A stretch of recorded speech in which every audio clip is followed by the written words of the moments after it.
Chapter number 3 નું નામ છે પ્રવાહ વિદ્યુત. ઇંગ્લિશમાં કહેવાય કરંટ, ઇલેક્ટ્રિસિટી.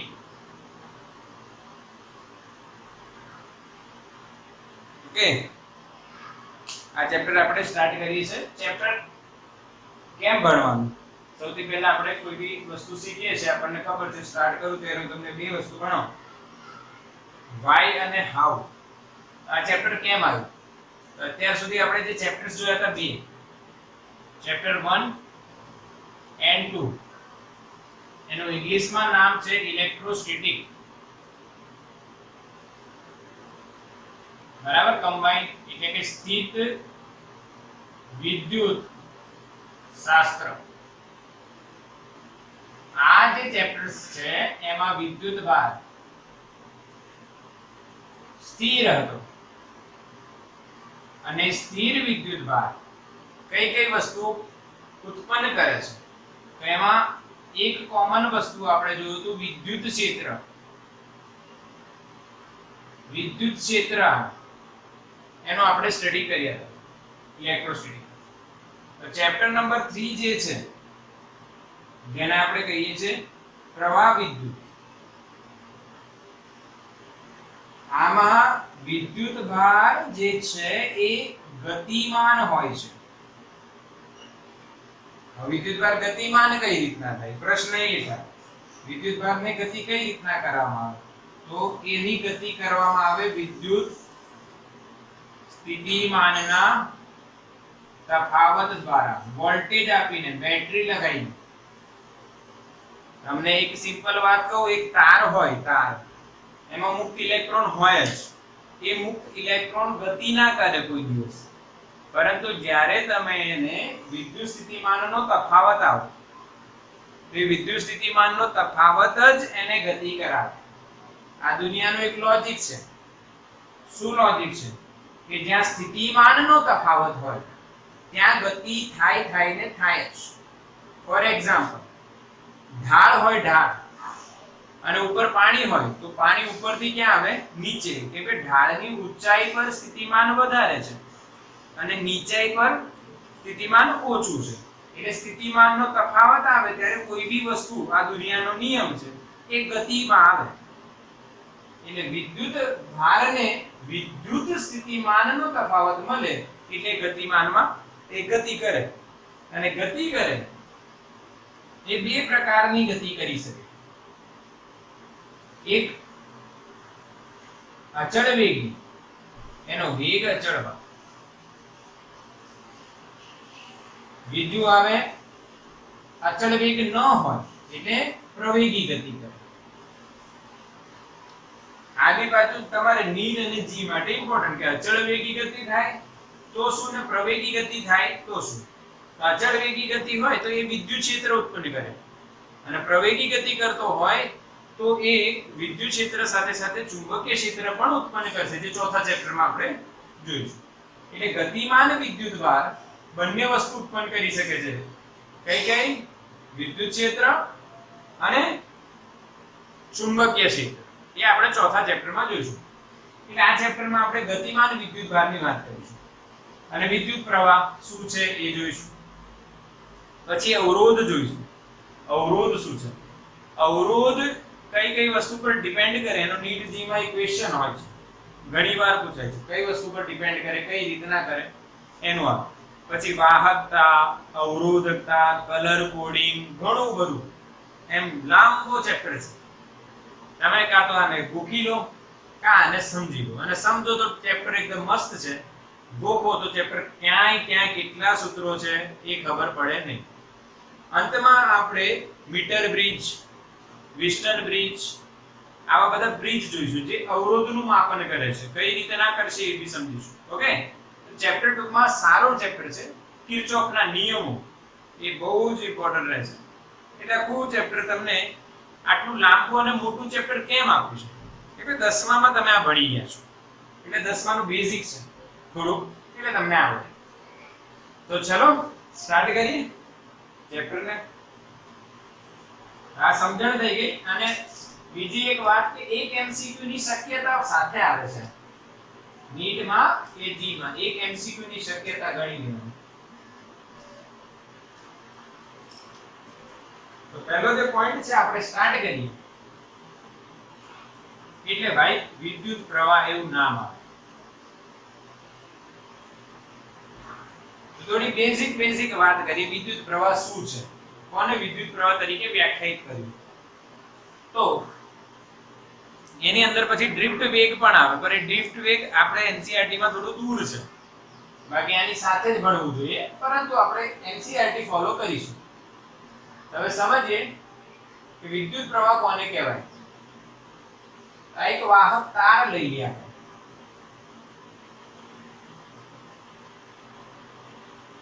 વાહક તાર લીધો છે તો મુક્ત ઇલેક્ટ્રોન હશે,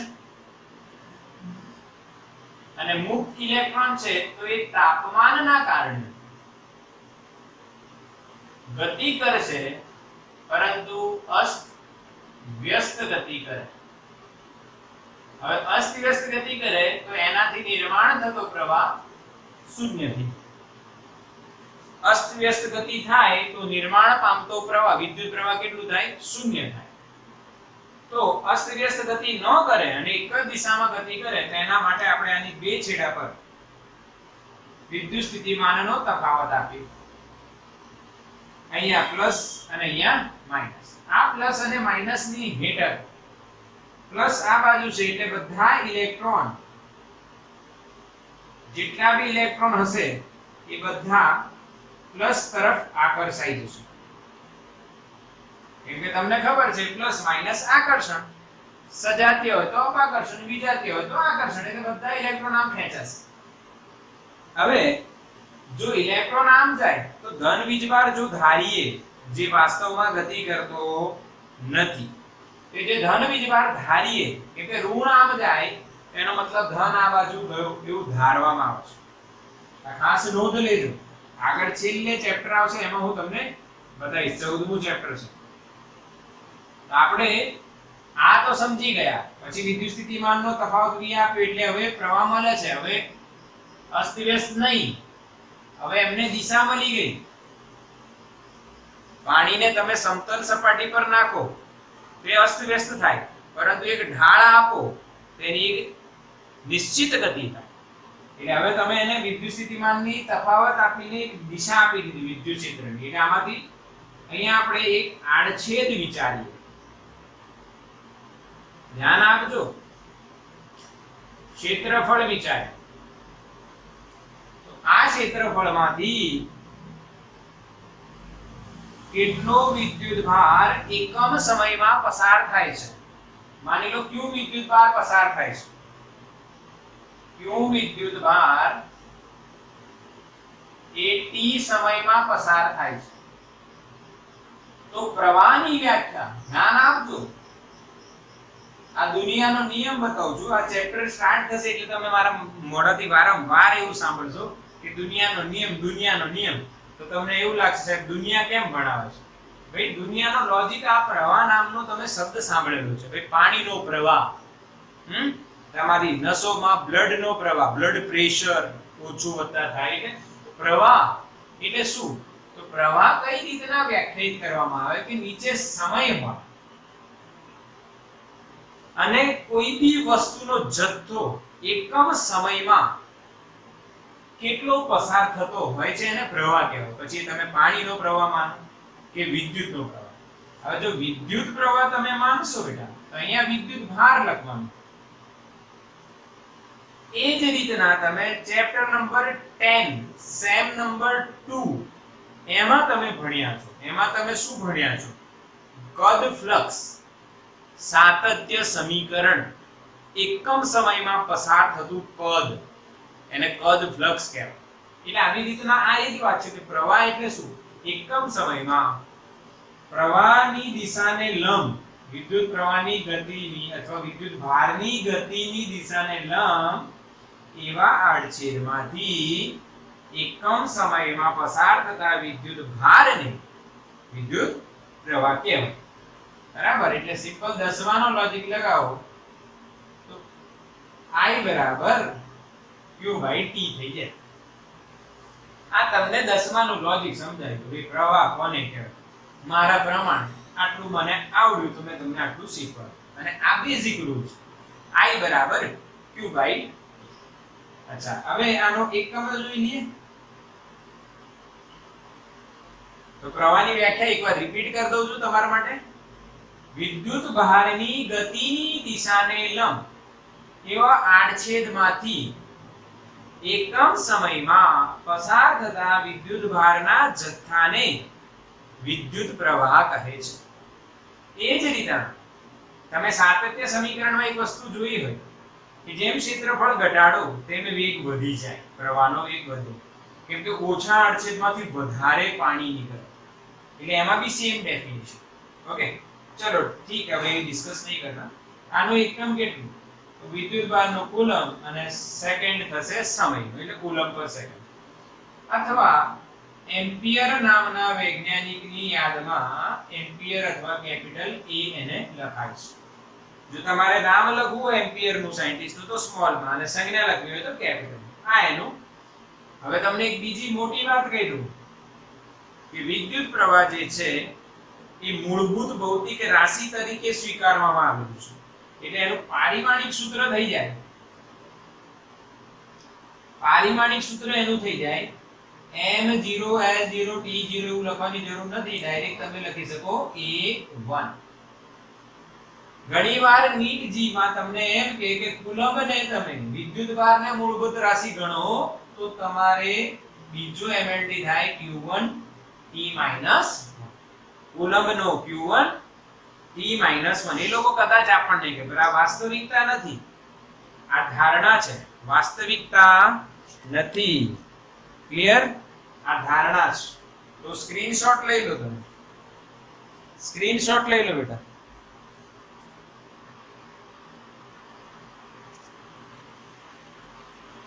ઓકે, ક્લિયર? હવે નવી રાશિ ભણ્યા તો આપણને ખબર હોવી જોઈએ કે ભાઈ આ સદિશ છે કે અદિશ. જ્યારે આપણે કોઈ બી રાશિ ભણો છો, તમે મારા જોડે ભણો છો 11 માં, આપણે કોઈ બી રાશિ ભણ્યા નવી, આપણે એક પ્રશ્ન પૂછીએ કે સદિશ કે અદિશ. તો વિદ્યુત પ્રવાહ એ અદિશ રાશિ છે, બટ ખરેખર એ ટેન્સર રાશિ છે. તો તમારા જી નીટ માં જો ટેન્સર ઓપ્શનમાં હોય તો તમારે ટેન્સર લખવાનું, અને જો ટેન્સર ન હોય તો તમારે અદિશ લખવાનું. હવે ટેન્સર કેમ? તો ભાઈ કેમ સદિશ નથી, કેમ અદિશ કા તો ટેન્સર કેમ? તો જો પ્રવાહ જે છે વિદ્યુત પ્રવાહ એ સદિશ સરવાળા કે બાદબાકીના નિયમોનું પાલન કરતું નથી. એક એક્ઝામ્પલ બતાવો, એક એક્ઝામ્પલ આવો બેટા સમજો. માની લો મેં અહીંયા લાઈન ડ્રો કરી, અહીંયા આ લાઈન ડ્રો કરી, બરાબર? કાં તો તમે આમ કરી શકો છો અંદર આવતી દિશામાં. માની લો અહીંયા 2 એમ્પિયર આવ્યો, અહીંયા 3 એમ્પિયર આવ્યો, બંને વચ્ચેનો ખૂણો કેટલો છે? 90. તો જો આપણે સદિશની વાત કરીએ તો સદિશમાં પરિણામી જે છે, પરિણામી છે એ કઈ રીતના નક્કી થાય કે 3 નો વર્ગ વત્તા 2 નો વર્ગ અને એનો વર્ગ. પણ આમાં એવું ના થાય, અહીંયા એનો પરિણામી આ બાજુ આવે, 3 અને 2 ભેગા મળીને કેટલા બનાવે? 5 એમ્પિયર. કેટલા બનાવે? 5 એમ્પિયર. 3 અને 2 ભેગા મળીને 5 બનાવે. આ કિર્ચોફનો પહેલો નિયમ આવશે.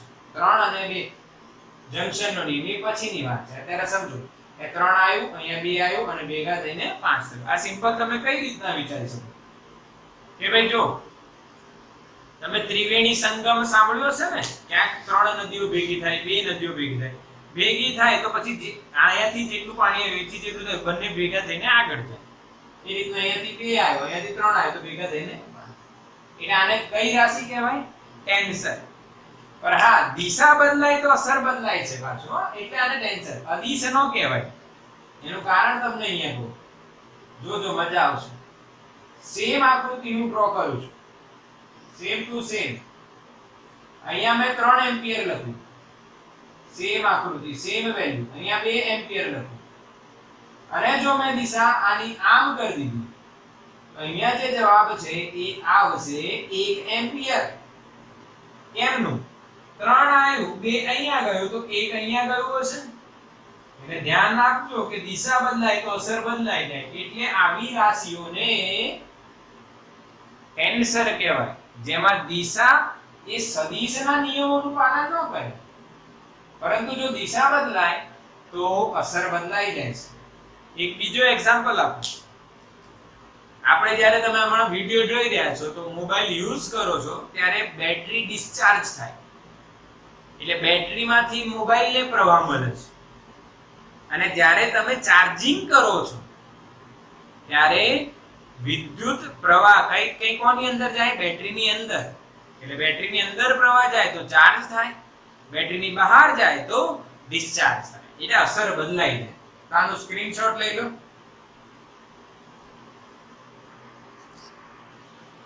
ચલો હવે વિદ્યુત પ્રવાહની વાત કરીએ કે ભાઈ સૂત્ર પ્રમાણે દાખલાઓમાં શું ચિંતા કરવી. તો વિદ્યુત પ્રવાહ એ વિદ્યુત પ્રવાહ જે આપણે સમજવાનું છે એમાં પહેલું ઇક્વેશન સિમ્પલ આવે, એકદમ સિમ્પલ. I બરાબર, અચ્છા સિમ્પલ ને થોડું લખીને લખીએ, સરેરાશ વિદ્યુત પ્રવાહ એટલે I average is equal to delta Q by delta T. આમાં તમારે QT2 minus QT1 upon T2 minus T1 વાળું સૂત્ર લગાડવાનું. આ તો આવડે જ છે, 10મામાં બી લગાવ્યું છે. આવી રીતના નહીં બતાવ્યું, પણ આવું આપણે 11મામાં કર્યું હતું જ્યારે ત્રીજા ચેપ્ટરમાં વેગ ભણ્યા હતા. હા યાદ કરો, x of t આપેલું હોય t² + 2t + ગમે તે 3, અને તમને સરેરાશ વેગ શોધવાનું કહે તો તમે લખતા હતા x2t - xt1 upon t2 - t1. આ એ જ ધંધો કરવાનો, એકદમ સિમ્પલ, ચિંતા નહીં કરવાની, એનું એ જ પ્રક્રિયા છે. ચલો તો તમને બીજો બી અહીંયા પોઈન્ટ ખબર પડી ગઈ હશે. તત્કાલીન પ્રવાહ. ભાઈ તત્કાલીન પ્રવાહ શું છે બેટા? તો તમને ખબર છે, જો delta Q by delta T હોય તો અહીંયા શું આવવાનું? વિકલન dq by dt. લિમિટ લેવાની, ડેલ્ટા T ને નાનો કરવાનો. જો નાનો કરી દો તો પછી એ ફેરફારનો દર લખીએ છીએ, એ બધું તમને ડિટેલમાં ચલાવી દીધું છે મેં 11માં. હવે એની ચર્ચા નથી કરતી. તત્કાલીન વિદ્યુત પ્રવાહ. ત્રીજી વાત આમાં વિદ્યુત પ્રવાહ પરથી વિદ્યુત ભાર પણ શોધાય. એ બી શોધાય. અને જો આને આપણે લખીએ તો Q વિરુદ્ધ T ના આલેખનો ઢાળ. પ્રવાહ એટલે શું થશે? હા, Q વિરુદ્ધ T ના આલેખનો ઢાળ પણ થાય. કેમ કે વિકલન એટલે ઢાળ, સંકલન એટલે ક્ષેત્રફળ. તો અહીંયા વિદ્યુત ભાર શોધવું હોય આ સૂત્ર પરથી તો dq બરાબર idt થઈ જશે બેટા. અને કુલ વિદ્યુત ભાર q કરશો તો ઇન્ટિગ્રેશન dq એટલે તમને ઇન્ટિગ્રેશન idt મળશે. ઓકે, q શું થઈ ગયું? Integration idt. અચ્છા, હવે તમને ખબર છે કે I વિરુદ્ધ t ના આલેખ નીચે ઘેરાતું ક્ષેત્રફળ એટલે વિદ્યુત ભાર. ક્લિયર? સમજણ પડી? એક એક પોઈન્ટ છે, એક એક વસ્તુ છે, સરસ છે, તમારે શીખવા જેવી છે. તો સ્ક્રીનશોટ લઈ લો. શું લઈ લો? સ્ક્રીનશોટ. બરાબર. ચલો નોટ કરી લેવું બરાબર. આ નોટ રાખજો કેમ કે આનું કંઈક ને કંઈક તમને ઉપયોગ દાખલાઓમાં જોવા મળે તો દાખલાઓ જોઈ લે આવો. શું ચિંતા કરવી, દાખલો એકદમ ઈઝી. ચલો કયા કયા દાખલા કઈ કઈ રીતના કર્યા છે હું તમને એક જ દાખલો કરાવીશ. એમાં તમને પહેલા બે ટોપિક ક્લિયર, પછી એક દાખલા માટે આ લેખના દાખલા કરીશું. એક માટે સિમ્પલ છે. જો એક્ઝામ્પલ પકડે કોઈ કે ભાઈ કોઈ વાહકમાંથી વિદ્યુત ભાર એ t² 4t² - 2t + 3 સમીકરણ પ્રમાણે બદલાય છે. એકમ એનો કુલમ્બ છે. ઓકે, આ રીતના વિદ્યુત ભાર બદલાતો હોય કદાચ કોઈ બી હશે, આપણને ખબર નહીં, આપણે તો લખીને. આપણને બે પ્રશ્ન પૂછે. ચલો હું ત્રણ પૂછું. પહેલો પ્રશ્ન કે ભાઈ 1 થી 3 સેકન્ડમાં I કેટલું, બરાબર. પછી t બરાબર 2 સેકન્ડે I કેટલું, અને ત્રીજું પ્રથમ 4 સેકન્ડમાં I કેટલું. બેટા ત્રણ પ્રશ્નો મેં બનાવ્યા, જોઈ શકો છો. સિમ્પલ છે, કોઈ આમાં જાદુગરી નથી. સિમ્પલ એક ઇક્વેશન લખી તો જે મનમાં ઈચ્છા થઈ એ લખી નાખી. એ ઇક્વેશનમાં તમને જે બી ત્રણ પ્રશ્નો હોઈ શકે એ બતાવી દીધું. તો પહેલો સ્ટાર્ટ કરીએ. સોલ્યુશન જુઓ, સોલ્યુશન કરો. તમે તમારી રીતના ચોપડો હોય તો ટ્રાય કરવાનું ચાલુ કરજો. આપણે પહેલા જોઈએ a માં. તો તમારે જોવાનું કેટલા સમય છે, 1 અને 2. જો બે સમય હોય તો સરેરાશ પ્રવાહ I સરેરાશ qt2 minus qt1 upon t2 minus t1. ખતમ. t2 કેટલા થશે, 3. t1 કેટલા, 1. એટલે અહીંયા 3 નો વર્ગ 9. 9 ચોક 36 minus 3 દુ 6 અને પ્લસ 3 ન લખો તોય ચાલે. 3 પ્લસ લખવાની કોઈ જરૂર નથી. 1 એટલે 4 ઓછા 2 પ્લસ 3 ભાગ્યા 3 ઓછા 1 એટલે લખવું હોય તો તમે ડાયરેક્ટલી 2 લખી શકો. અચ્છા અહીંયા ધ્યાન, આ 3 તો કટ થઈ જશે, પ્લસ માઈનસ છે. અહીંયા જો 30 અને અહીંયા 2, 30 માંથી 2 જાય તો કેટલા, 28 ભાગ્યા કયા 2 તો 14 એમ્પિયર આપણો જવાબ આવે. કેલ્ક્યુલેશન મિસ્ટેક હોય તો જોઈ લેજો, બરાબર. કદાચ હોઈ શકે, તમે જોઈ લેવાની. બાકી લોજિક તો આ છે, એકદમ સિમ્પલ. ચલો બીજાની વાત કરીએ. બી માં તમને કેટલા સમય આપ્યા છે, એક સમય. એક સમય એટલે કયો પ્રવાહ હોય, તત્કાલીન પ્રવાહ. ભાઈ તત્કાલીન પ્રવાહનું સૂત્ર તો બધાને આવડે. I બરાબર dq બાય dt. ભાઈ વિકલન કરવાનું 8t ઓછા 2. t નું 1 અને 3 એકલા અચળને વિકલન થઈ જાય, છોડે નહીં. I મળ્યું. હવે આપણને સમય આપ્યું છે બેટા t બરાબર 2 સેકન્ડ માટે. I બરાબર 8 દુ 16, 16 ઓછા 2 14 એમ્પિયર. જોયું કેટલું આવ્યું, 14 એમ્પિયર. હવે તમે એમ વિચારો સર આને આ સરખું છે. ના બેટા, અહીંયા 2 સેકન્ડ છે એટલે સરખું આવ્યું.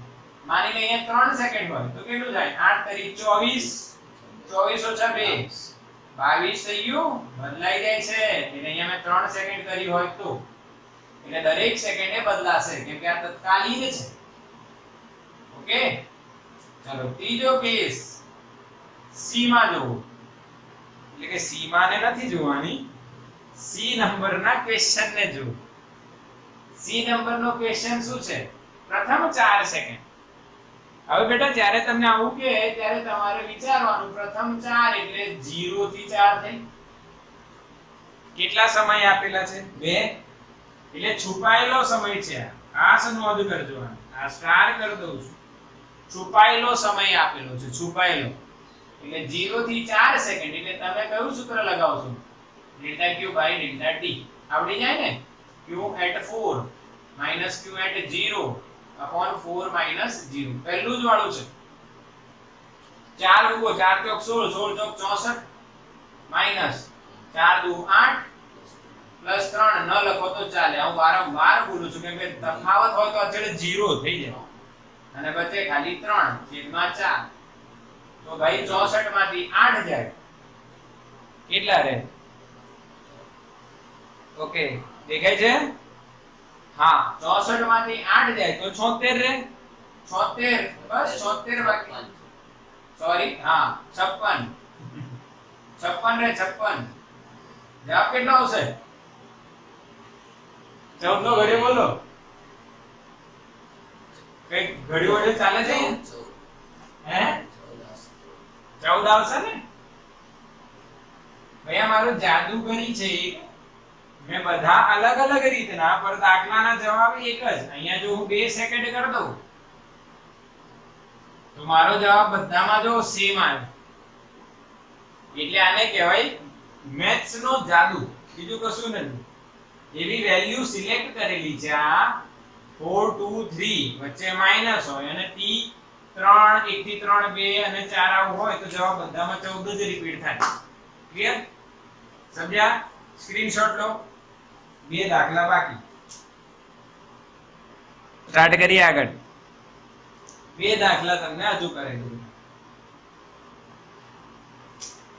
2 દાખલા કરાઈને તમારો વિદ્યુત પ્રવાહ આજે સંપૂર્ણ કરી નાખો.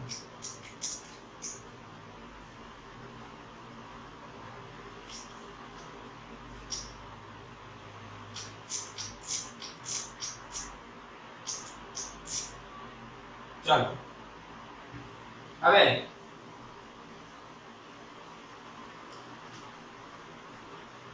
એક એક્ઝામ્પલ.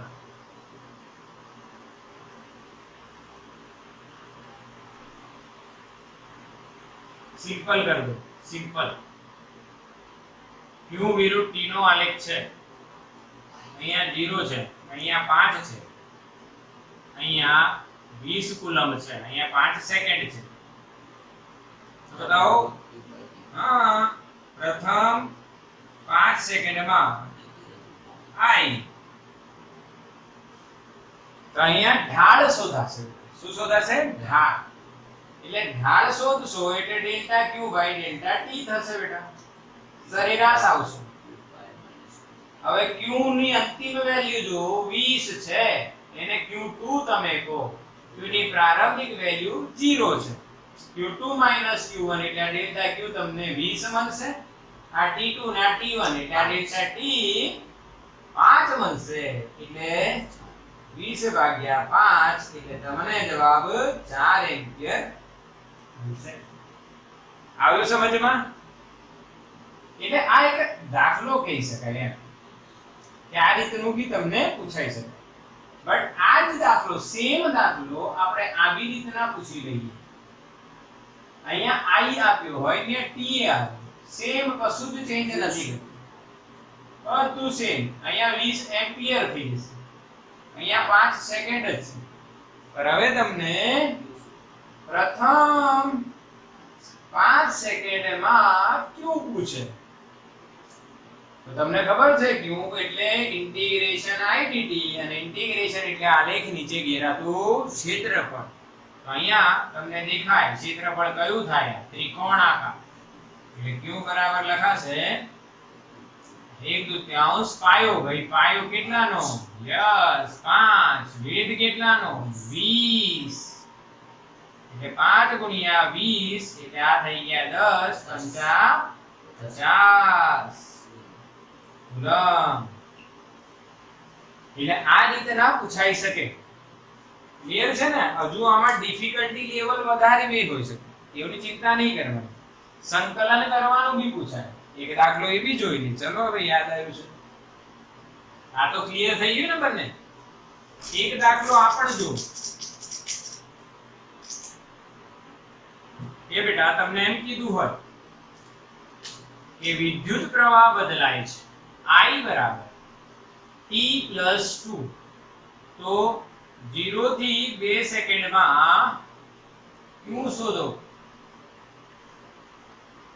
આવું કીધું 0 થી 2 સેકન્ડમાં તો I આપેલું છે તો q નું સૂત્ર ઇન્ટિગ્રેશન I dt હવે જો અહીંયા I સમીકરણ સ્વરૂપે છે એટલે આપણે સૂત્ર લગાવવાનું I ની વેલ્યુ t+2 ઇન્ટિગ્રેશન 0 થી 2 સેકન્ડ dt સંકલન આવડે બેટા t2/2 + 2t લિમિટ મૂકો 0 થી 2 2 નો વર્ગ 4 એટલે 2 2 દુ 4 -0 4 ને 2 6 કુલમ 6 કુલમ આ સૂત્ર પરથી I નું અને t નું સૂત્ર આપ્યું તો q આમ શોધાય I ને t નું આલેખ આપ્યો તો ક્ષેત્રફળ શોધીને આ રીતના શોધાશે ઓકે પાક્કો હા કે ના તો અહીંયા આપણું વિદ્યુત પ્રવાહનો જે ટોપિક છે કમ્પ્લીટ થાય છે આનો સ્ક્રીનશોટ લઈ લો